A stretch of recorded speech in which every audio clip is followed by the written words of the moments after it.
Let's talk about who really benefited from welfare in America, because for decades, they made us the face of welfare.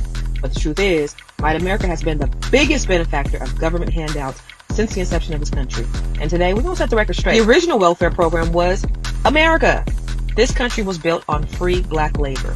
For over 200 years, white wealth was accumulated off the backs of enslaved Africans, people who were never paid, never compensated, and never made whole. While we were working for free, white slave owners were passing down land, businesses, and wealth for generations. And after slavery ended, guess who got the payouts? Not us, them. In D.C. alone, slave owners received up to $300 per free slave for their lost property. That's reparations for the oppressors. Number 2, the Homestead Act of free land, but not for us. In 1862, the government gave away 270 million acres of land for free. That land went to over 1.6 million white families. It was a generational wealth seed planted by the federal government, but black folks were yet excluded again. You needed access, resources, and protection to claim that land, and we weren't given any of that. Meanwhile, we're out here trying to survive off of the promised 40 acres and a mule that never came. Number 3, the GI Bill. Same war, different treatment.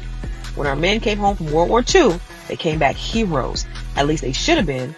The GI Bill was supposed to provide education, housing, and business support for veterans. But guess what? Black soldiers were denied access, turned away from colleges, and redlined out of home loans. Meanwhile, white vets built the suburbs, bought homes, and sent their kids to school on the government dime. Number 4, FHA and VA loans, creating the white middle class. From the 1930s to the 1960s, 98% of FHA loans were to white families. That's how white America built their middle class. Black people were locked out through redlining, racial covenants, and flat-out discrimination. We paid taxes into those programs too, but we didn't get the benefits. Number 5, the New Deal, but not for the Negro. Social Security, unemployment insurance, minimum wage protections, all part of Roosevelt's New Deal, right?